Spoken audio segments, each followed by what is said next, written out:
Hello, and we are back.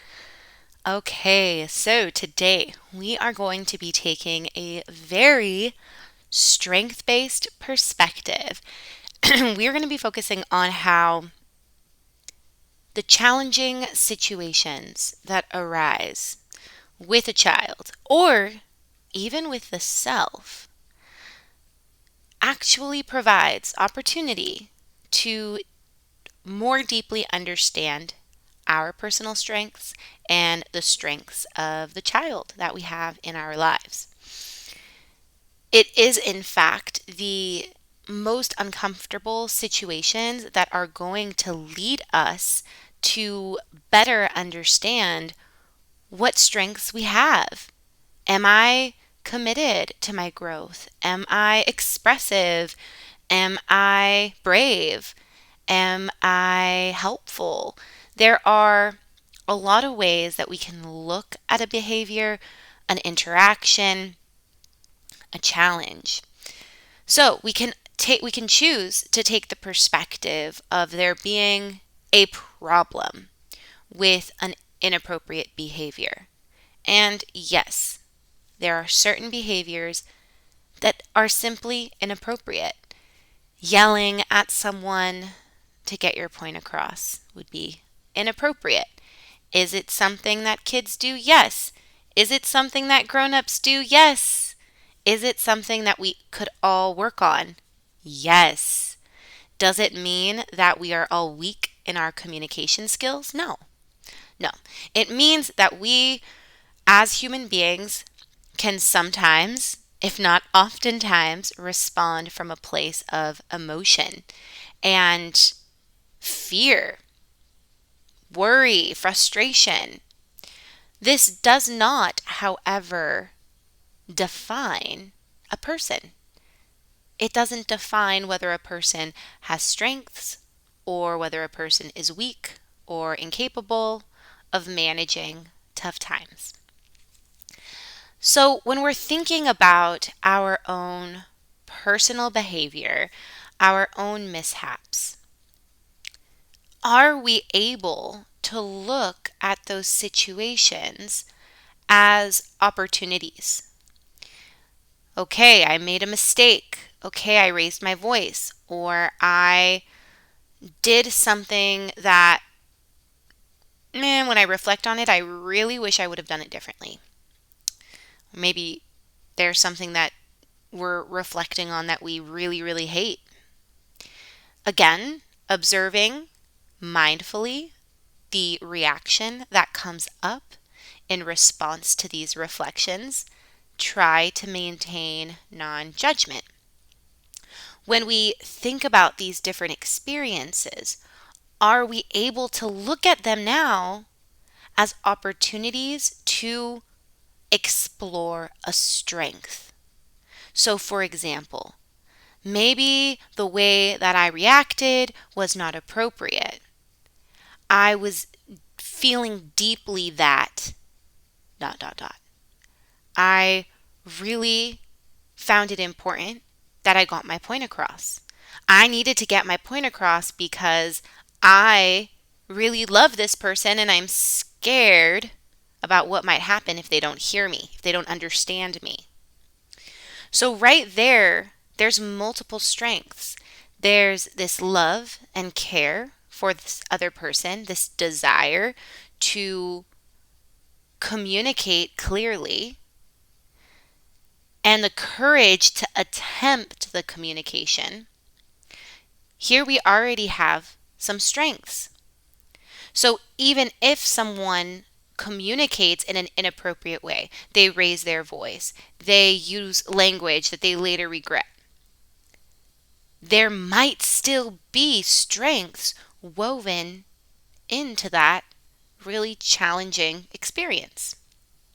Again, this doesn't mean that this identifying of and exploring of strengths means that we normalize inappropriate behavior or that we condone inappropriate behavior. It doesn't mean that.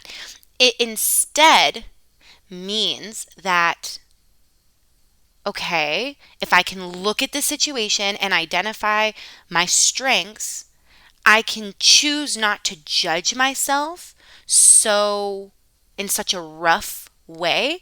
And that will actually allow my brain to work at its greatest capacity so that I can adjust, so that I can change my behavior in the future.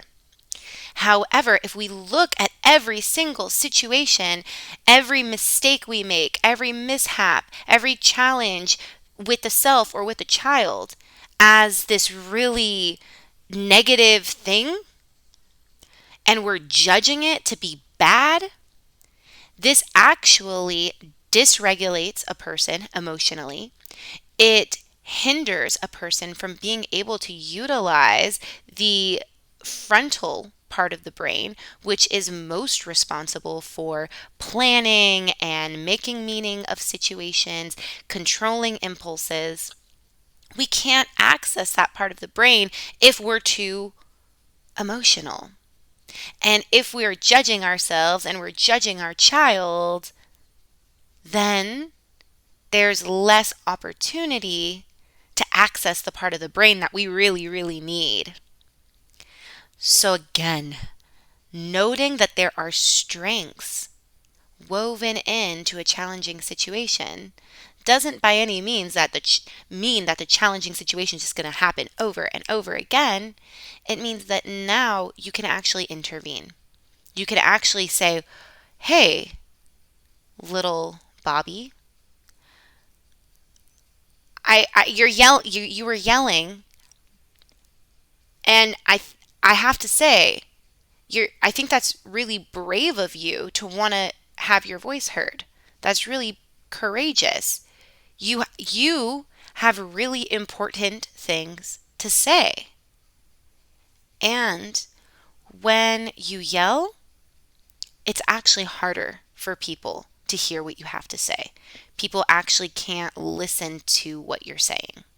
So now we can both acknowledge that there is a strength present while also naming the fact that that behavior isn't going to get you what you're trying to achieve. And the same goes for us when we as adults engage in a behavior that we later wish that we hadn't. Can we look back, can we reflect and say, well, there's a strength that was actually part of the driving force in that situation. So I'm going to now try to integrate that strength with what it is I'm trying to achieve. Now, how can I use these two things, my strength and what I know I want, to create a new action, a new behavior?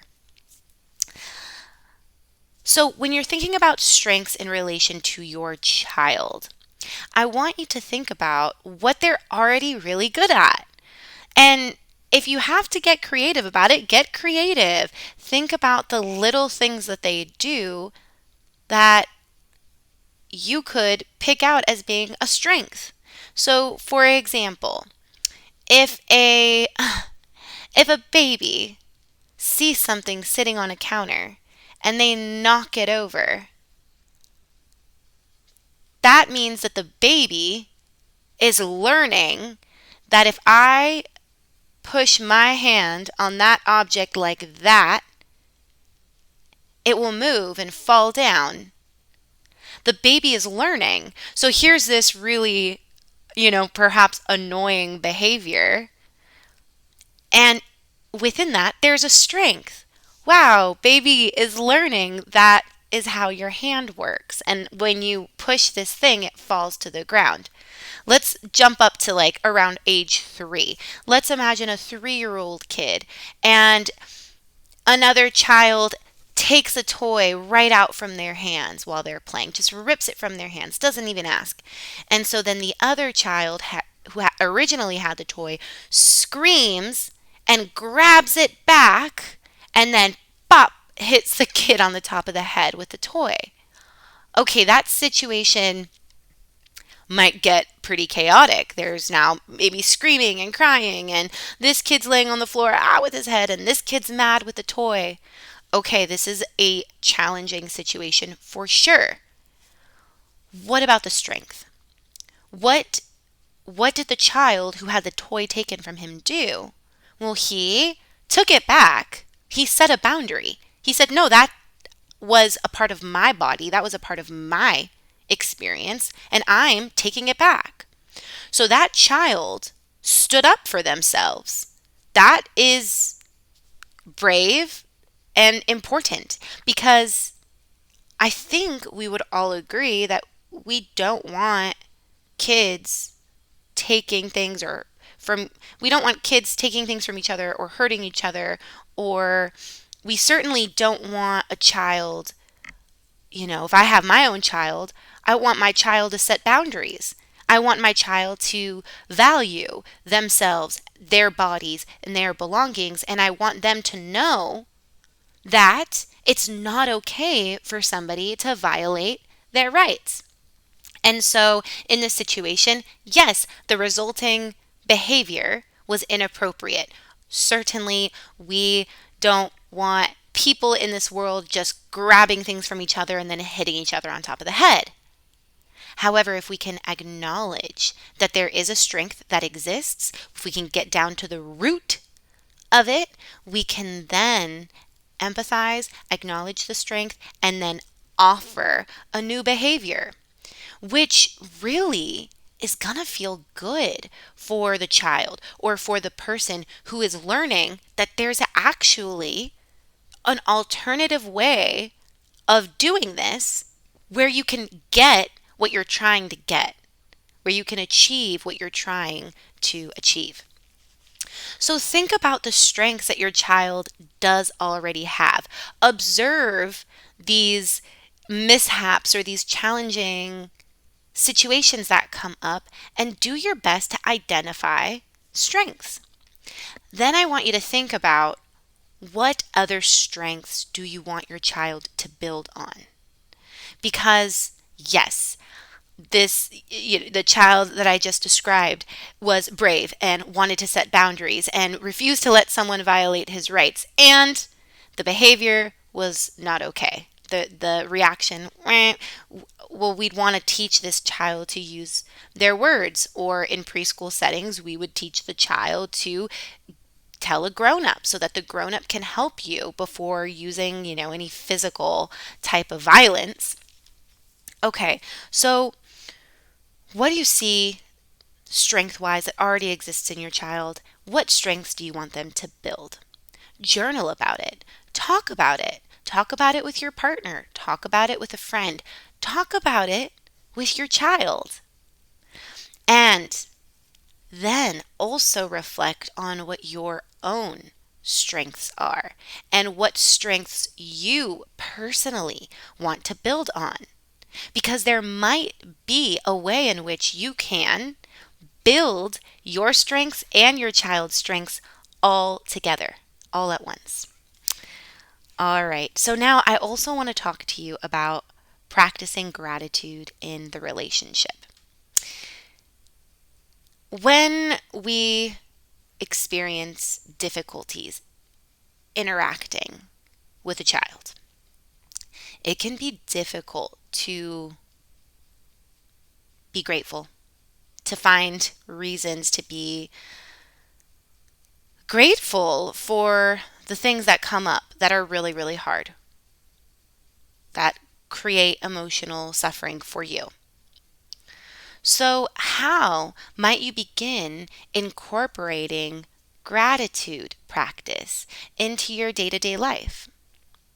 Is there some way you can write on a sheet of paper 3 things that you're grateful for in this parent-child relationship every morning? Every morning, as you drink a cup of tea or a cup of coffee, can you just sit and write 3 things? I am grateful for whatever that might be. And utilizing this type of activity on a day-to-day basis, especially if you're able to utilize it first thing in the morning. This will help set the stage for how you interact with your child throughout the day. Because when we explicitly, when we intentionally think about the things that we're grateful for, we bring these ideas to the forefront of our mind. And so when we do encounter tough things during the day, we're more able to access those grateful thoughts that we had just written about a few hours ago. And if there's some way to even note your gratitude somewhere that you can look at it throughout the day, maybe you can write the things you're grateful for on your phone and set it as a screensaver. Maybe you can write them on a post-it and stick it in your car.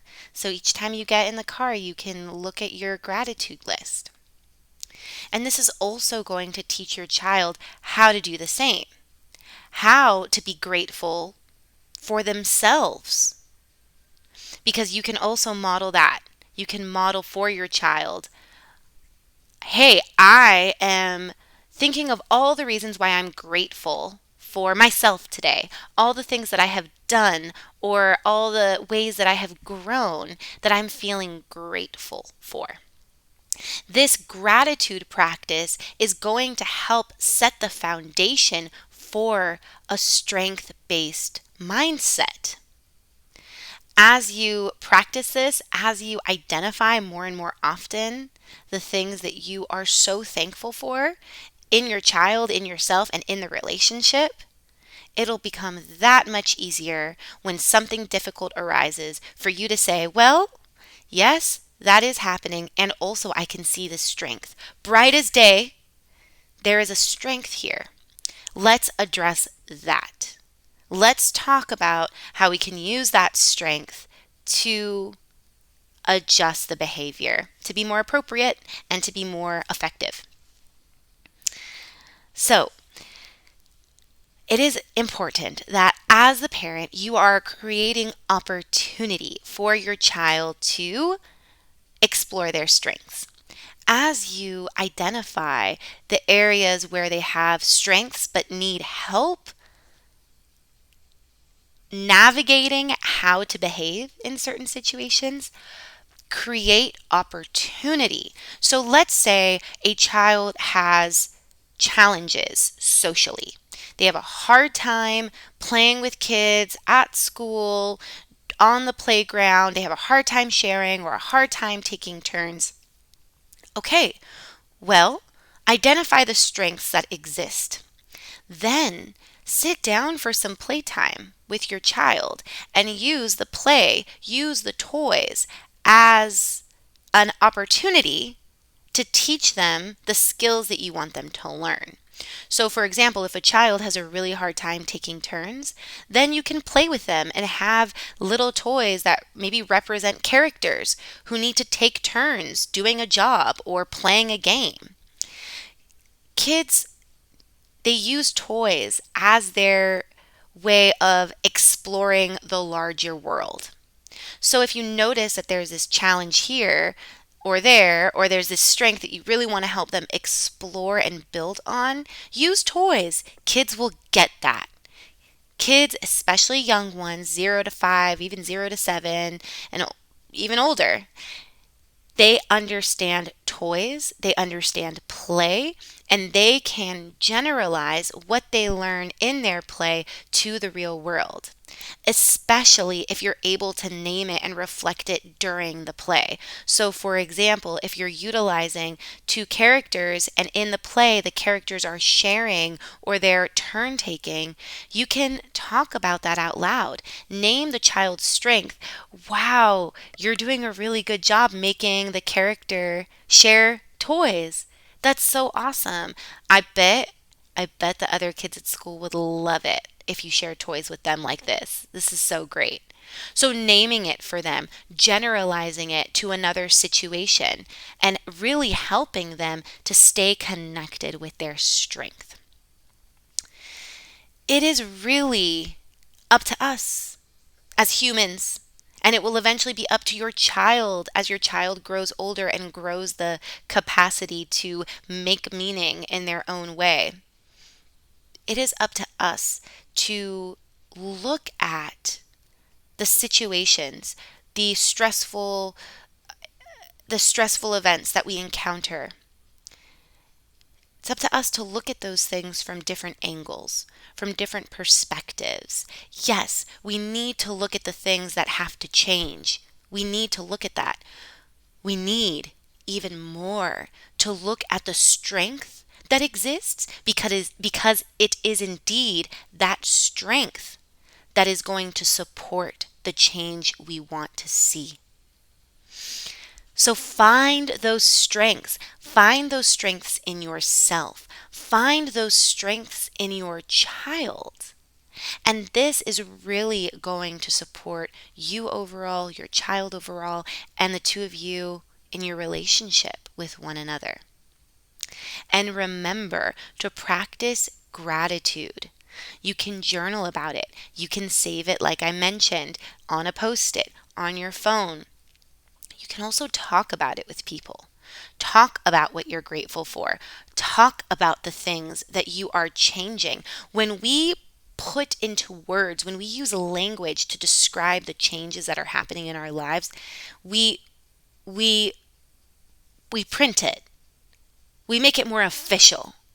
So talk about it to trusted people. Hey, I am exploring some of my strengths and I'd really like to talk about what I think they are. I'm thinking about the things that my kid did yesterday or last week that it was just so crazy, but I'm really trying to pick out the strengths. Can I talk about it with you? Can we talk about it? Maybe you can help me actually figure out where there is a strength. Because when you're in it, it might be hard to identify these strengths. That's okay. You can ask for help. You can talk about it with people. And you can stay present through mindfulness in order to maintain non judgment. And when we maintain non judgment, when we're present, when we're peaceful, we can see things much clearer. So I wish you the very best in this strength based and grateful journey. You're doing a wonderful job for yourself and for your child. And know that every moment, every opportunity you take to experience your strengths and your gratitude, your child can feel it. Your child will be impacted by it. And they will learn from you and grow as a result, and they will be grateful later on too. Thank you so much for all your work.